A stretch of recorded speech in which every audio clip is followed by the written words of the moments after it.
Je trouve que ce qui est intéressant en fait dans la notion du grand remplacement, c'est qu'en fait nous avons enfin pris conscience d'une des autres absurdités du droit. C'est-à-dire qu'en fait ce qu'on appelle peuple français aujourd'hui, on dit c'est être français, c'est un contrat social. Et un contrat, c'est une notion juridique. C'est-à-dire qu'en fait si vous êtes français, c'est uniquement un acte d'adhésion. Parce que le grand remplacement, et je m'interdis d'utiliser le mot théorie parce que ce n'est pas une théorie, c'est un fait observé, écrit dans le livre que personne n'a lu quand on en parle négativement, Le grand remplacement de Renaud Camus. Renaud Camus qui effectivement a inventé l'expression grand remplacement, qui l'a popularisé dans un livre, Le grand remplacement. Renaud Camus qui était au banc du champ médiatique, ce qui a favorisé de rendre l'expression grand remplacement acceptable, dissible dans l'espace médiatique, et qui a fait en sorte que cette expression devienne l'une des expressions de la présidentielle de 2022. Pas de fatalité, ni au grand déclassement, ni au grand remplacement. C'est d'une part la candidature d'Éric Zemmour qui employait le terme depuis très longtemps, c'est d'autre part l'impact direct de Vincent Bolloré, puisque Renaud Camus a été invité par Yvan Rioufol qui évidemment est éditorialiste du Figaro, qui porte avec Éric Zemmour depuis très longtemps la voix de l'extrême droite et qui travaille depuis très longtemps à élargir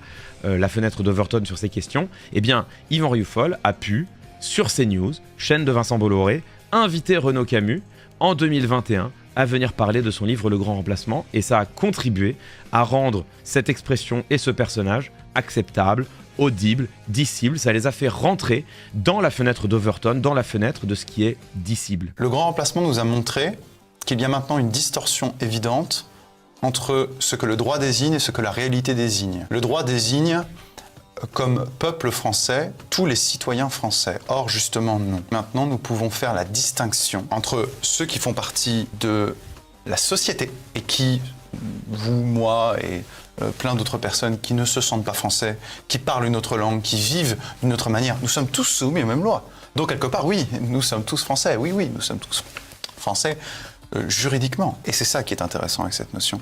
C'est que le peuple français, ce n'est pas qu'une notion juridique, c'est bien plus que cela. C'est une notion historique, empirique, organique.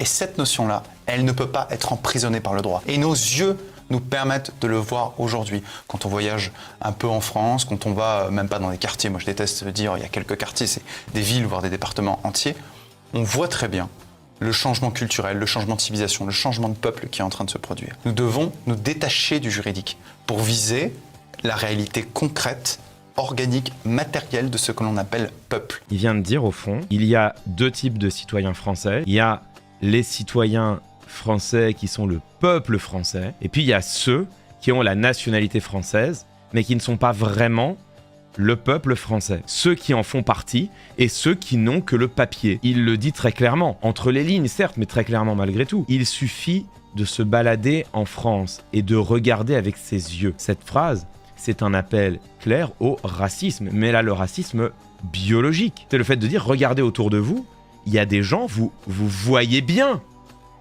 qu'ils ne sont pas français. Derrière, il te le dit clairement. C'est pour ça que quand j'entends les Lysenko de la démographie comme Marie Lebras qui disent il y a toujours autant de Français, autant d'étrangers, mais en fait il a raison ce monsieur. Parce qu'en fait il met tout à fait de côté la question du droit du sol, les naturalisations, il parle en termes juridiques et nous lui répondons en termes juridiques. Or maintenant, nous devons nous détacher du juridique pour viser la réalité concrète, organique, matérielle de ce que l'on appelle peuple. Par le jeu du droit du sol, par le jeu des naturalisations, ce qu'il est en train de te dire, c'est que si tu es français de deuxième génération, si tes parents ou tes grands-parents même peut-être étaient immigrés, alors tu n'es pas un vrai français. Il le dit clairement. Il est en train d'appeler à une distinction entre citoyens, les vrais et les faux français, distinction qui permettra de faire des lois appropriées pour traiter différemment ces différents français. Ce monsieur se fait l'avocat, défend, souhaite, appelle de son vœu l'avènement de lois raciales en France. Ces lois raciales,